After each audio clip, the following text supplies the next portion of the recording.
terms of an exchange are still to be ironed out. But the combat mission in Mariupol is now over. Ми отримали критично важливий час. We have gained critically important time to form reserves, to regroup forces and to receive aid from our partners. It brings to an end one of the longest and fiercest battles of the war so far. But as one city falls, there is pushback elsewhere. The Ukrainian Ministry of Defence has released video that it says is taken north of the country's second largest city of Kharkiv. Soldiers pose by a boundary marker in Ukraine's colours. They say that here at least they've expelled Russians to the border. For these volunteers, the Battle of Kharkiv is not over yet. We hope it's over, but now we have to be ready for a proper defence and not let anybody in. At this metro station, there are still over 300 people living underground. Some had their homes destroyed, others remain fearful of more shelling. We're not sure that war here is over. There are still explosions. The military still won't let people into the villages like the one up the road behind me. They're saying it's still too dangerous due to shelling. But there is a sense of optimism that these areas will soon open up. And that will be quite a moment for the people of this city and its surrounds, given the Russian occupation and the constant bombardment that they have endured. These people will be hoping that any liberation is a lasting one. Steve Kinane, ABC News, Kharkiv. There's been a shock result in Lebanon's general election, with the Shiite Muslim group Hezbollah losing its majority in parliament. No one group claimed enough seats to secure outright leadership, but power's likely to go to right-wing Christian group Lebanese Forces, with the support of independent candidates. Critics of Hezbollah had campaigned on a platform of accountability and reform following Lebanon's economic collapse that plunged 3/4 of the population into poverty. The vote count has been plagued by logistical delays and accusations of vote rigging since the weekend poll. A Sydney court has heard Lynette Dawson was so worried about her husband's anger, she wanted him to seek professional help. Former teacher Chris Dawson is charged with murdering his wife in 1982. Patricia Jenkins told the court her sister Lynette Dawson had been a happy and confident person, but that by the early 1980s, things had changed. She was really cowed by Chris's treatment of her, she told the court. In the home, I don't know whether she had the power or even the energy to make an independent decision. She said Lynette described Mr Dawson as being so angry at times that she wanted him to get professional help. She thought he needed to go and see a doctor to see if it was some physical cause that made him react to her in such a way. A day or two before Christmas in 1981, Ms Jenkins said a distressed Lynette told her Chris Dawson had left. She found a note on the bed. She only told me that it said, "Don't paint too dark a picture of me to the girls." He'd travelled to Queensland to start a new life with the couple's 16-year-old babysitter known as JC. The Crown alleges that mere days later, they returned because JC felt sick and missed her family. Letters and diary entries written by Lynette Dawson's mother, Helena Sims, who died in 2001, were read out to the court. They chronicle a desperate search for her daughter and an increasing irritation at Chris Dawson's relationship with JC. Helena describes one day when Chris Dawson arrived at her house with garbage bags full of Lynette Dawson's clothing. He dropped them off while JC watched on from the car. Lynette's brother, who served as a police officer for 23 years, also took the stand. He said when he'd tried to get information, he was told he wasn't entitled to it because he wasn't Lynette's next of kin. Ruby Cornish, ABC News, Sydney. 2 men with suspected links to organised crime have been charged following the discovery of 320 kilograms of cocaine in a camper van in Western Australia's Pilbara region. The drugs, worth an estimated $128 million, were found over the weekend in Port Hedland. It's alleged they were collected about 30 kilometres off the coast from a so-called mothership, which police believe could be an international cargo vessel that was in the area. The vessel was ordered to dock in Port Hedland so police could continue investigations. We'll be working with the West Australian Police and Border Force and the Australian Criminal Intelligence to find out the deeper links of where these drugs originate from, what the syndicates are behind this. A 49-year-old man from New South Wales and a 37-year-old German national have been remanded in custody and are due back in court next month. A refugee advocate has won an appeal against a defamation ruling that he paid Defence Minister Peter Dutton $35,000 in damages over a tweet. Mr Dutton sued Shane Bazzi over the now deleted posts which accused him of being a rape apologist. It included a link to a news story containing comments Mr Dutton made alleging women on Nauru had used rape claims to try to get to Australia. Last year, a court found the tweet conveyed the meaning that Mr Dutton excused rape, but 3 judges have ruled that was an error and dismissed the case. This case was not just about me. It was about anyone who wants to make political comment or criticism on social media. I feel very grateful that the court has set such a clear and compelling precedent. Mr Bazzi said the case was stressful and took a tremendous toll. After months of heavy rain, many Queensland households now have a mould problem. It's on walls, ceilings, clothes and furniture, and if left untreated, can have a damaging effect on health. After living in their rental property for just 3 weeks, the Byron family discovered mould almost everywhere. We've lost a lot of our belongings, and the smell in the house is vile.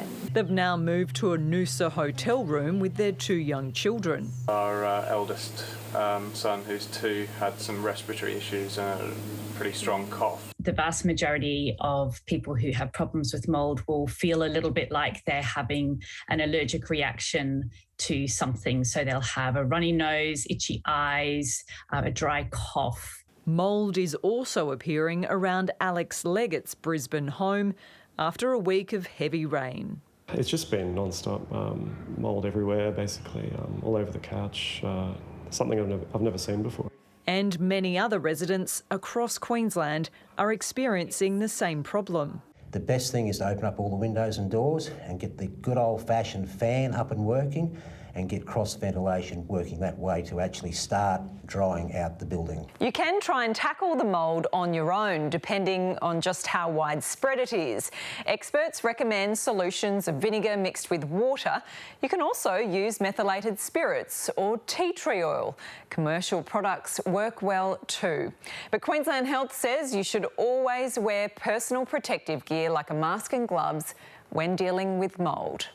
We are recommending that as soon as you see mould growth, you need to act as swiftly as possible. Try and clean those areas and keep your home dry.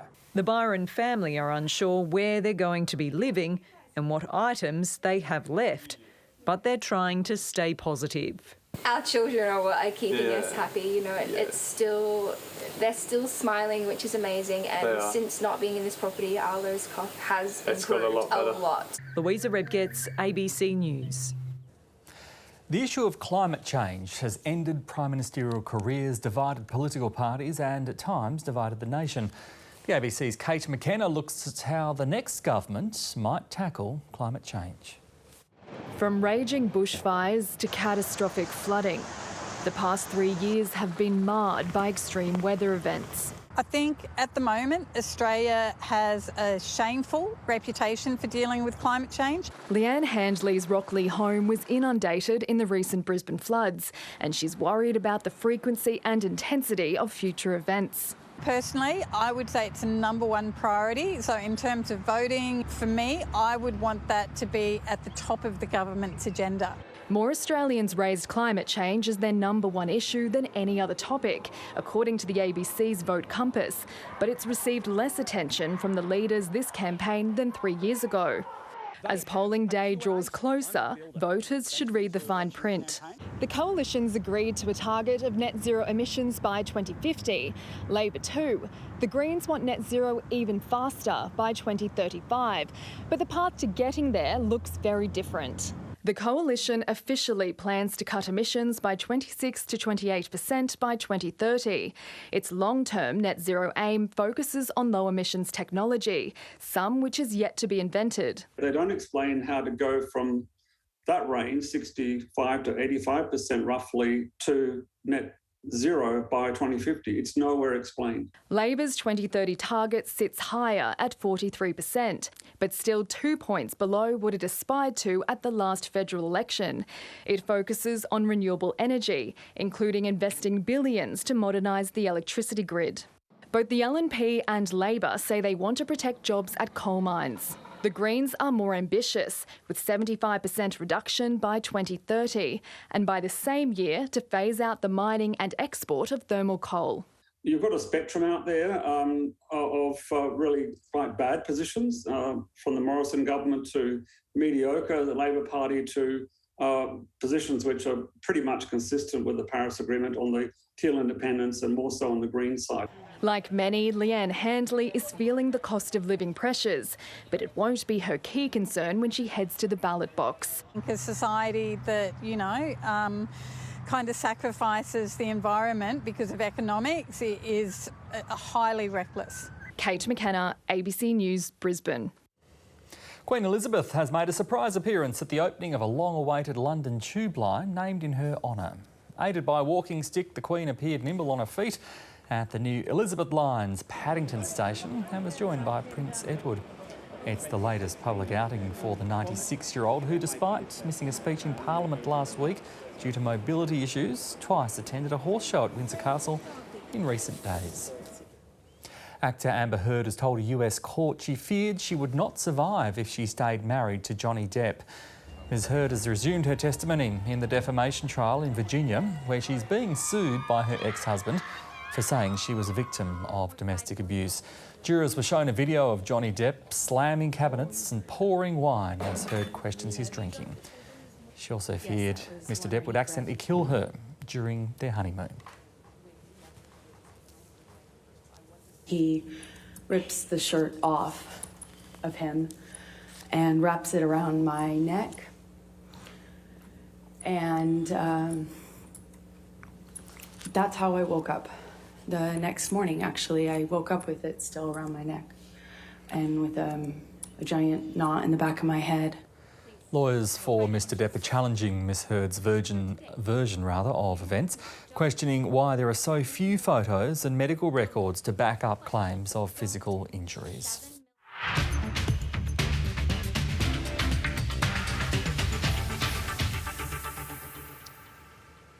Richmond coach Damien Hardwick says Dustin Martin has his blessing if the Tigers star wants to leave Melbourne for another club. The 30-year-old recently returned to footy after he took personal leave following the death of his father in December. There's been speculation the Brownlow medalist is considering a move to Sydney, away from the limelight in Melbourne. Whatever Dustin's decision is moving forward is up to Dustin, and to be honest, he has my blessing. Like, what he's given me, us, our fans, has been incredible, and whatever we get from here on in is a real bonus. The Tigers are hoping 80,000 fans will turn out to Saturday night's Dreamtime match that returns to the MCG for the first time since 2019. Olympic swimming coach Dean Boxall embodied the emotion of a nation when Ariarne Titmus stormed home to win gold in Tokyo. Titmus is now setting her sights on the Australian Swimming Championships, which start in Adelaide tomorrow. Boxall is both a coach and motivator who prioritises relationships above all. Dean Boxall is nursing his triple shot coffee as the sun rises over Brisbane. It's time for work. We're going to load up here. Yeah. He follows his charges intently, stroke by stroke, lap by lap. And I just want that second swim to be done build, please, right? Just slight. For Boxall, it's all about building trust. So I don't do courses. I just read my guys and the sport that's around. His philosophy is simple but successful. To become a legend, you have to beat a legend, and that's what we've seen. For years, Boxall plotted how to dethrone America's Queen of the Pool, Katie Ledecky. In Ariarne Titmus, he found his champion. It's going crazy. It was just this massive release, and the race panned out nearly perfectly as we predicted. I trust him with my life, and I think that makes it easy for us to work together. He's such a unique individual, and you know, there's no one else like him out there. Boxall shares a similar bond with his other swimmers. Of Australia's 20 medals in the pool in Tokyo, his St Peter's Western squad won 10. You walk that athlete down to the Martian era to the Olympics, that is the best walk that you can do with someone, other than going down the aisle, I guess. From tomorrow, he'll be back in the marshalling area in Adelaide for the Australian Championships. It will be Shayna Jack's first major event since her doping saga. Through it all, Boxall has been by her side. But for her, it's getting back to the love of the game and trying to get back to being an Olympian where she always wanted to be. The national titles will double as the selection trials for this year's Commonwealth Games and World Championships. Jessica Stewart, ABC News, Brisbane. Now time for the weather. Here's Paul Higgins.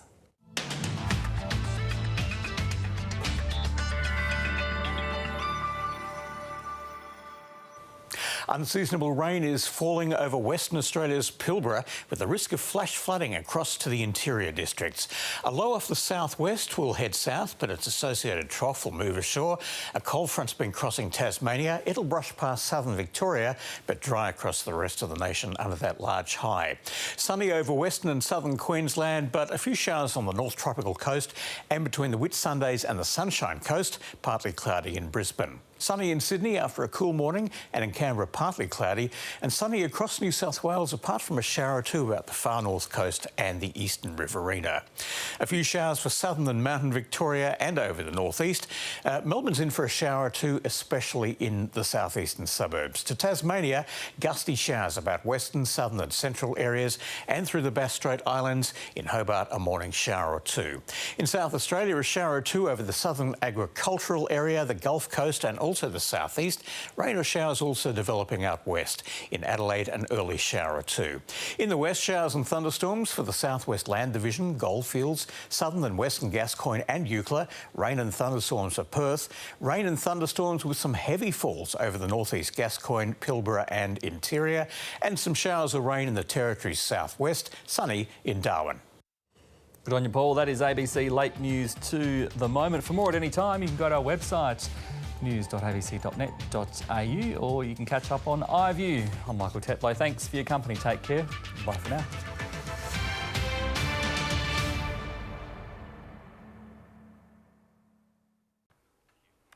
Welcome to the program. Housing affordability has taken centre stage in the final week of the election. The latest major announcement from the Coalition, just 6 days before voters head to the polls, would see first home buyers raid their super to help raise their deposit. This special report is by Alan Kohler and producer Kirsten Robb.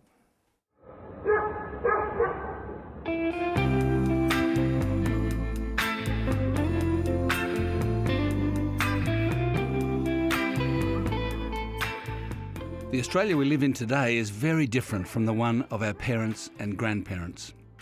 In the 1950s, my mum could stay at home and raise the kids because you could buy a house on a big block of land with a single income. Now you need two incomes for an apartment or a house miles out of town on a very small block. Australia's relationship with housing has fundamentally changed in the past 70 years. The comparison to where we are now to where we were 70 years ago is astonishing. You only needed 4 times, 5 times your income in order to afford a house. It's not only the type of housing that's changed, it's also whether you can even enter home ownership.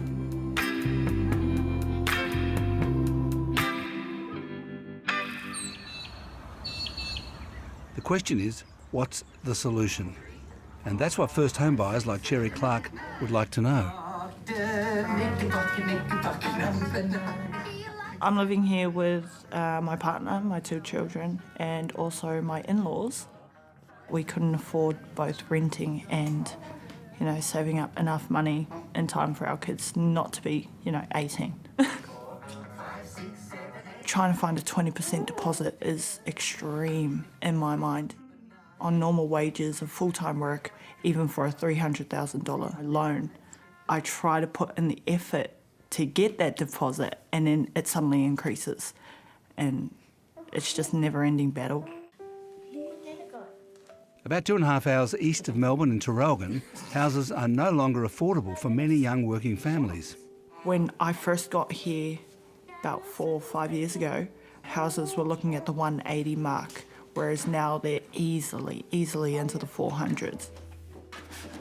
The area that we can afford, there's no way that I would go for a walk without my partner with me or with my kids. There's no way I'd let my kids ride a bike down the street or walk to school.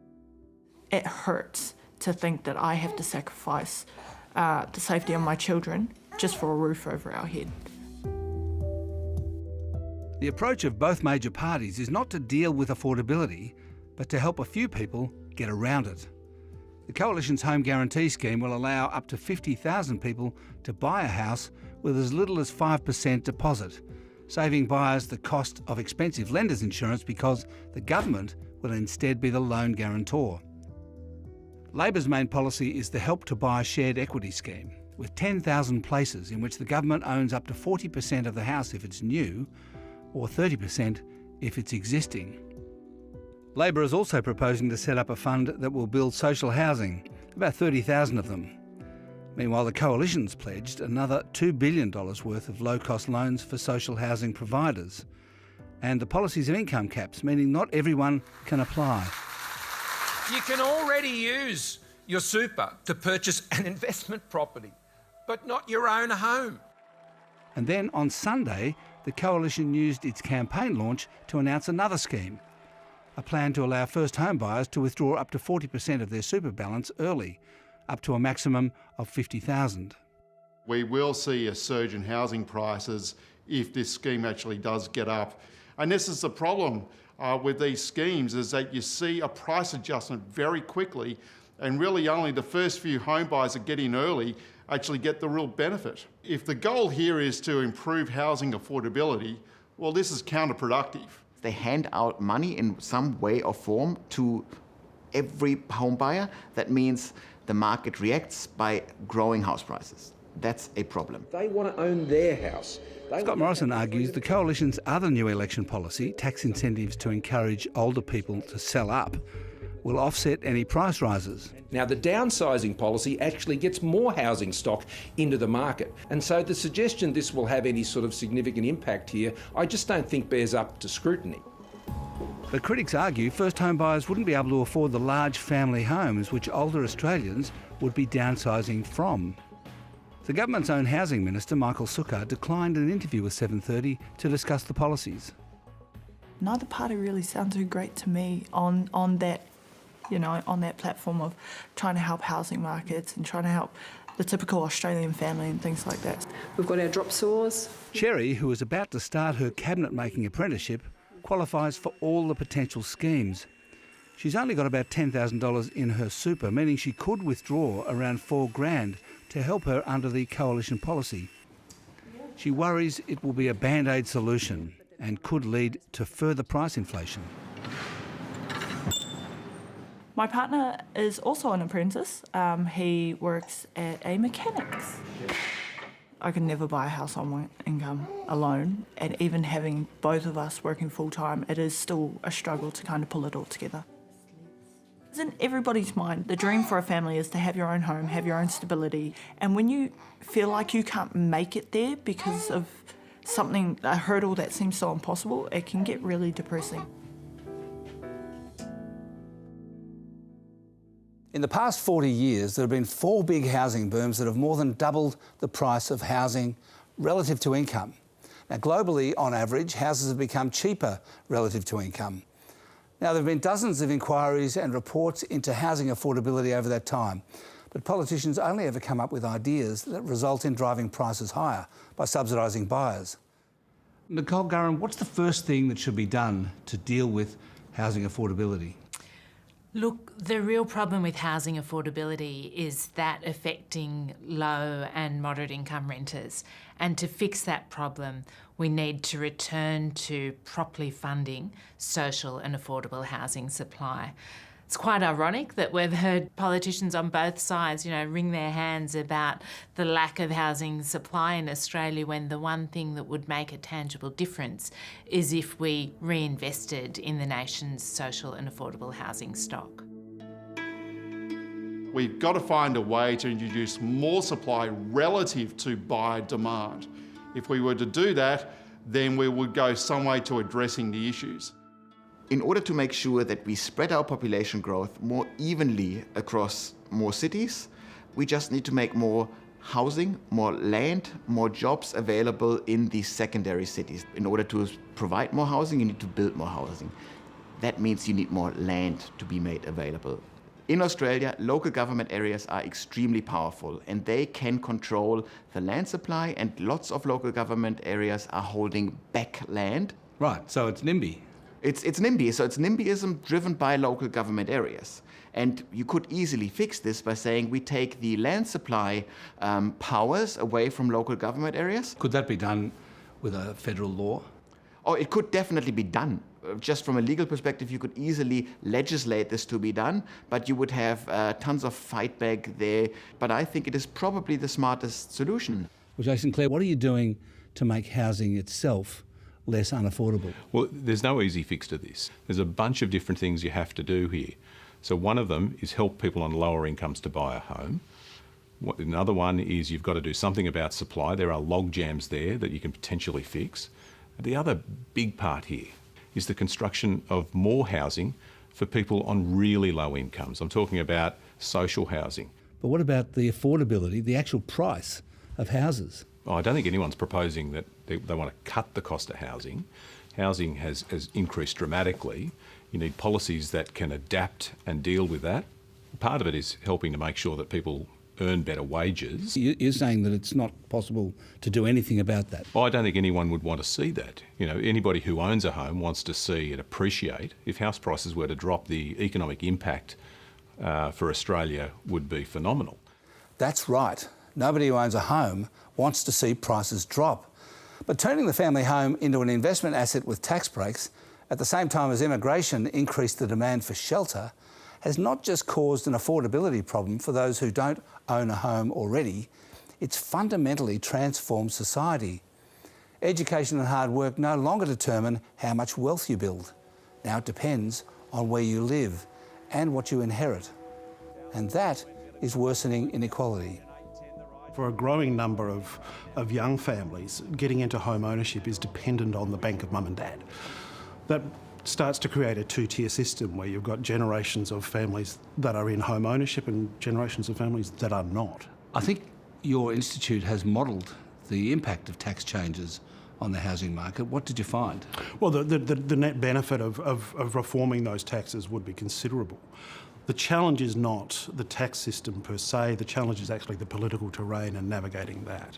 The question of negative gearing was made toxic by Labor's loss in 2019, and now nobody wants to talk about it. Do you think that's ever going to come back on the agenda? Well, we took it to 2 elections and we lost. We live in a democracy, you've got to learn from that. Do you think that negative gearing is ever going to come back on the agenda? Well, certainly not in this election. I don't think it will come back, but I do think the problem is there, the problem is real, and we've got to come up with other ways to fix it. So is it possible that, like with the GST and what John Howard did, that in the next election, if you win this one, you'll go to the next election with a proposal to do something about tax? No. Absolutely not? Yeah, absolutely not. We need to have an honest discussion what we want housing to be in Australia. We cannot say we want housing to be a wonderful investment projectile and also make it affordable for people. You can't have both. If you want to make housing affordable, if you want to get as many Australians into their house as humanly possible, it will become a less attractive investment. Well, now interest rates are rising, which is usually a sure cure for expensive housing. The trouble is that even when interest rates went to 17%, house prices only fell about 10 to 15%. And after last year's 22% rise, that's probably not enough now. And those who have bought lately and borrowed to the eyeballs definitely don't want house prices to fall at all. What do you think of the government policies that are in place to help people buy a house with a smaller deposit, with either a 5% and in some cases 2% deposit? The danger there is twofold, that interest rates go up and as a result prices go down, which means that someone has paid more than the house is worth, and if they've borrowed 98% of that, the chances are they owe more than the house is now worth. they'll make a loss on trying to get out. That's a trap that we need to be very careful with those schemes. You have this big generation of millennials now struggling to get into the housing market. And this is a ticking time bomb, politically speaking, because you do have angry voters, you do have people that might become lifelong renters at a higher rate. We've seen politicians telling us that the housing problem is just too complex to fix, when in fact, if you look at the evidence, the political problem of perhaps addressing tax reform may be too complicated to fix. But the solutions to Australia's housing problem are very obvious and they're right there on the table. The first step in dealing with housing affordability is to actually try to deal with it, rather than make announcements that help a few people get around the problem. And as we've just heard, the answer is simple, but hard and expensive. First, build a lot more social housing. Second, release more land and build infrastructure to it. And third, stop giving property investors unlimited tax breaks. That's it.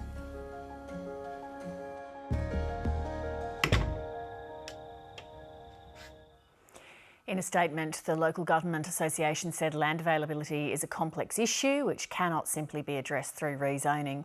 You can find the full statement on our website. Last night on 7:30, the Prime Minister suggested the rise of teal independents at this election, demanding faster action on climate change, was a world away from the experience in regional areas where the economy is what matters most. Coalition candidates in Labor-held seats like Hunter in New South Wales are warning of thousands of job losses if the shift to clean energy is too rapid. But the speed of the energy transition in Australia is no longer being dictated by the major parties. Marion Wilkinson reports with producer Alex McDonald.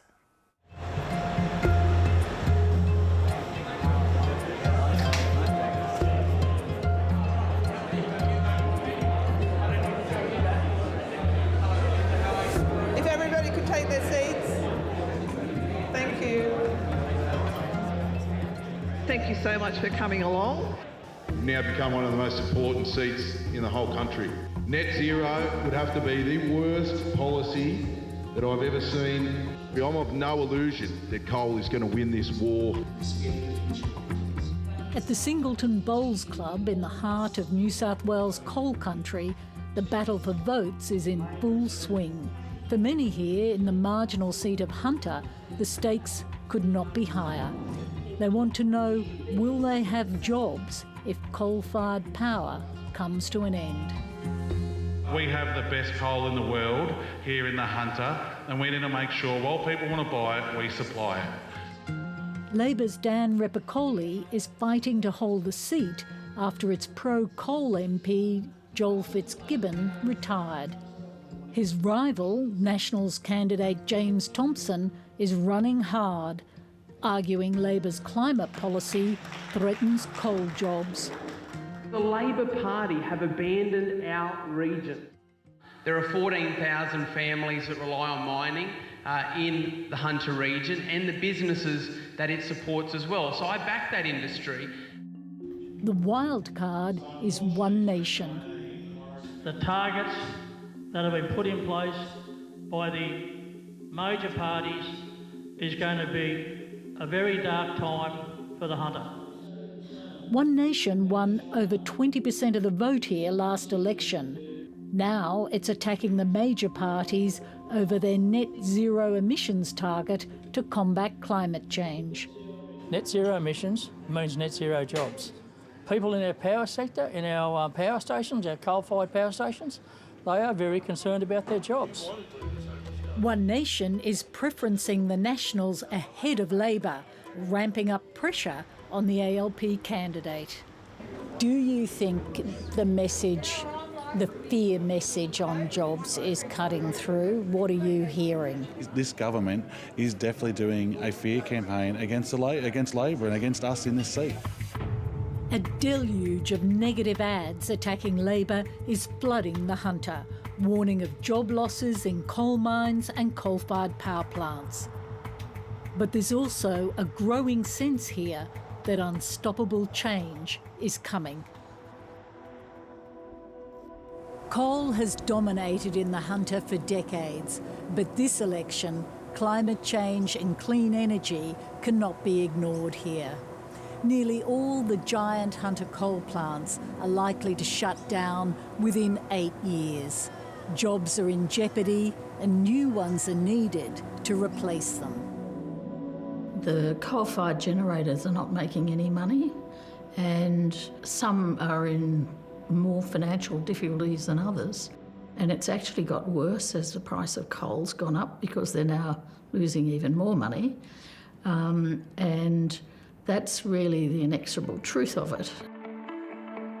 Against the backdrop of this election, a high-stakes corporate battle is underway that could see Australia largely exit coal-fired power faster than most politicians will admit. Those plants are already unreliable, they are already very expensive, and they are not going to be open in 2045. Everybody is going to close these plants. Billionaire Mike Cannon-Brookes is leading a shareholder revolt inside energy giant AGL. Hope we can make this work. He wants to stop a demerger plan by AGL's board to preserve its ageing coal plants in a split company. If Cannon-Brookes wins this fight, the Bayswater power plant in the Hunter and Loy Yang A in Victoria are on borrowed time. AGL is currently the single largest contributor to carbon emissions in Australia. I'm Mike Cannon-Brookes, and today I represent the largest shareholder of AGL, but I need your help. AGL has slammed Cannon-Brookes' campaign. CEO Graham Hunt told 730 AGL's demerger would allow it to accelerate cutting emissions while protecting the affordability and reliability of energy supply for Australians. But Cannon-Brookes is hoping AGL shareholders will back his vision when they vote next month. We need a plan today for how to manage that next 7 or 8 year period. It is entirely possible to move beyond these plants, and it should be done to the benefit of shareholders and to create the best company that is possible on the far side of that. Every existing fossil fuel power plant, let alone every planned one, is a potentially stranded asset from an investment perspective. And that's why switching as quickly as possible to renewable energy, to low carbon energy, is critical if we want to limit warming to 1.5 degrees. Dr. Andy Reisinger is a leading member of the Intergovernmental Panel on Climate Change, the IPCC. He worked on its latest GRIM report that warned deep emission cuts need to happen quickly to get to net zero by 2050 and limit dangerous climate change. Our report found that global greenhouse gas emissions have continued to increase, and in fact we're at the highest level in human history during the last decade. The train to 1.5 is leaving the station right now and we're not on it. But the next train is leaving 5 minutes from now and we might want to go on that one. Climate change is forcing the shift to renewable energy. Even in the Hunter, power companies and their workers are having to adapt or risk being redundant. In February, Origin Energy announced its Eraring coal plant, the biggest in the country, would shut down in 2025, 7 years earlier than expected. For everybody in the control room, and it was a bit of disbelief there. It was a huge shock for the younger blokes that I work with, because they had geared up for 10 years' time of being able to have, if they bought houses, 2 of the blokes I work with had recently bought houses. Jim McKenzie is a plant operator and union member at Eraring. He's worked in power stations since he was a teenager. BHP used to be over in this area here. He understands the need to shift to clean energy, but he wants a transition where power workers have jobs, heavy industry can operate, and lights stay on. We need to have that other energy there first before we shut down, because everyone wants the lights to be on. No government's going to want to see blackouts happening again. So there is a lot of work to happen between now and then.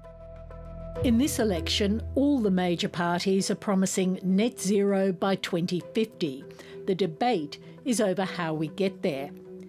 The coalition is determined to move slowly, with emissions cut just 26 to 28% by 2030. Labor is promising a faster transition, a 43% emissions cut by 2030. The Greens want to go even faster to reach net zero by 2035. Most Teal independents also want to move quickly, with emissions cut by 50% or more by 2030. Obviously, the major parties have slightly different policies on this, one being quite regressive, one being a little bit more proactive, but not anywhere near approaching the edge of what's possible or what could be. To get the whole economy to net zero by 2050, around 80% of Australia's energy generation should be renewable by 2030. But this huge shift will need a lot more cooperation between Canberra, the states and the private sector to connect the new renewable energy with consumers. We can entirely do it by 2030. If we put our minds to it, we can do this by 2030. Is it scientifically, technically and economically possible? Absolutely. It could be possible. It's the time frame, I think, that's important. We have to get the transmission built and we have to make sure that we've got the reliable backup of batteries and pumped hydro and a bit more gas. Labor has a policy, just like they did years ago when they had the carbon tax, which put electricity prices up. They're doing it again. Prime Minister Scott Morrison argues if the states and Labor move too quickly on climate change and renewables, it will lead to higher energy bills. Our climate change policy is about lowering energy prices. This government have had 22 different energy policies and haven't landed one of them. Politicians are understandably nervous because household power bills are already rising. Wholesale electricity prices have more than doubled since the global energy crisis began. And it's largely related to coal and gas prices going up internationally. The other reason, though, that they're going up is more homegrown, which is about 30% or so of our coal generators are offline, either being serviced normally or they've got outages. Dr Kerry Schott led Australia's Energy Security Board until last year. She thinks the energy transition can happen without sending power prices skyrocketing. If this is managed properly, bills should go down. And wind and solar are, of course, free for fuel, so their costs are less. And the cost of the extra transmission we need, which is the other large cost, is bringing billions of dollars of benefits. Not often mentioned by the political leaders in this election is the cost of not acting on climate change. But it's weighing heavily on the minds of many after 3 years of extreme weather events, climaxing in this year's epic East Coast floods. The prospect of not reducing global greenhouse gas emissions to net zero risks destroying livelihoods and ecosystems around the world. It is eminently feasible to achieve rapid changes in emissions if we work together, which means bringing workers and people with you to allow them to retrain, to actually find their place in a low-carbon society. Every day, Hunter power worker Jim McKenzie sees the coal ships coming into Newcastle. But the coal age that defined his working life is changing rapidly. Whoever wins the election, his old power plant is shutting down. What matters is what replaces it. I want to see a transition where the young people that I work with, they're the ones producing this green, clean power. And then the older people like myself, we'll shut down the old coal-fired power station. So we'll still always have the power there, but it'll just be a power that's better for everybody. You can read the full statement from AGL's Chief Executive Graham Hunt on our website. New South Wales is going to be critical to Australia's election outcome. One electorate the Coalition's hoping to flip is the coastal seat of Gilmore, where a prominent former state Liberal minister is taking on the sitting Labor MP. But, as Dan Conifer reports, the shadow of the Black Summer bushfires looms large. It's beautiful for a start. We have an amazing view. It's a friendly community. Paul and Marilyn Shunderwood were enjoying a peaceful retirement on the New South Wales south coast before Black Summer hit in the final hours of 2019.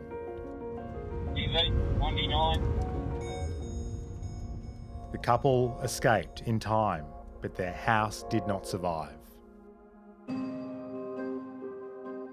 We couldn't rebuild what we had.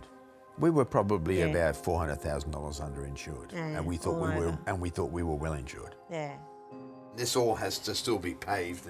2 years on, the Shunderwoods' new home is nearly finished. Their rebuild has been one of the quicker ones, in a village where about 90 homes were destroyed and 3 people died.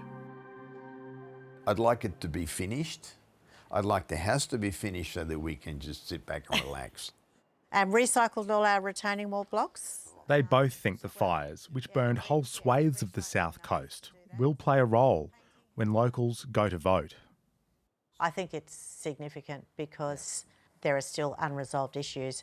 We're struggling financially, and I think there are people the same in our position.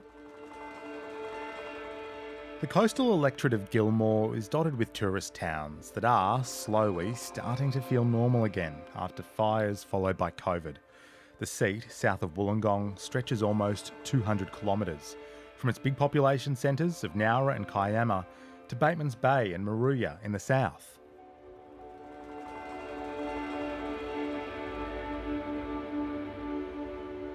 Former State Transport Minister Andrew Constance is the Liberal Party's candidate. He represented the overlapping state seat of Bega for 18 years and gained a national profile amid the bushfire crisis. There is lifelong suffering. New Year's Eve will never be the same for me and thousands of people. We've lost lives, we've lost property, and people want change. They don't want things to go back to normal in terms of dealing with these issues. I think the fire moved at a pace that no one expected. How are you, mate? Yeah. Good. How are you? I'm only shaking your hand if you give more funding to our RFS. You won't be getting any votes down here, buddy. You're an idiot. To be honest with you, the locals probably gave him the welcome that he probably deserved. I don't see Billy burning after the fireworks. Andrew Constance remains unrepentant for that slapdown of the Prime Minister and characterises the pair's history as a positive, suggesting he'd be an almost renegade MP fighting for his community. I don't care who I upset. It doesn't matter if it's the PM or whoever. You know, the thing is that we're here to do a good job for the community, and that's what I'm going to do. I love it that he's on my team because he calls it, and he calls it straight. And he did on that day. Well, lovely to meet you, and of course you know Andrew. Oh, Andrew. Scott Morrison has visited Gilmore twice so far this campaign, and according to the candidate, is not a liability. I mean, not at all. I mean, look, I think it's fair to say, I mean, he's a PM who hasn't had to deal with so much crisis since a PM in World War II. I mean, I think he must get up every morning and wonder what next. Unfortunately, a vote for Constance is a vote for Morrison, and I won't do that. I won't do that. I've been a Liberal voter for 55 years, and they've lost me. This seat has traditionally voted in coalition MPs. Labor's only won Gilmore twice in the electorate's history. But the ALP has been steadily improving its results here over the past 2 decades, and last time around it was the only seat the opposition gained nationwide. Delighted to be here. I've got lots of people here with me today, which I'm thrilled about. Fiona Phillips is the incumbent Labor member. Today, she's visiting a small village that was almost hit by the Black Summer infernos. They want to feel safer, and that means preparing for the future. Promising funding to improve electricity and communications infrastructure ahead of future disasters. The bushfire crisis hit within 6 months of Fiona Phillips being sworn in as an MP. Do you think that experience so early on has shaped the way that you've then gone about being an MP? Yeah, definitely. And look, if you'd asked me if I would be talking about fireproof power poles or evacuation centres and things like that, and I definitely wouldn't have been like that before.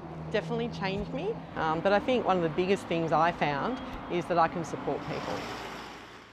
The area is also suffering a rental crisis amid a shortage of properties. I've got so many people that come into my electorate office where their house is being sold from underneath them. They can't find anywhere to rent or afford rents. We just mentioned regionalisation, and that is important. This evening, the candidates are facing off in a community forum. Local, state and federal governments have to better integrate their housing policies. You know, where are the policies to back that up? You don't let me finish.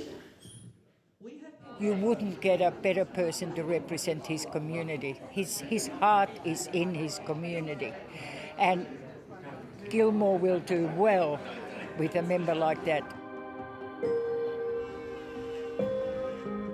In Conjola Park, Paul and Marilyn Shunderwood hope, whatever the election result, that lessons are learned from the disaster their region endured. I think it's vital. If the scientists are right when they say that this is a climatic problem that we're going to have and it's going to increase, then it's vital that those lessons be learnt. Quickly. That's the program for tonight. Coming up next, the premiere of a new series, Space 22, with Natalie Bassingthwaite. We'll be back at the same time tomorrow. Good night.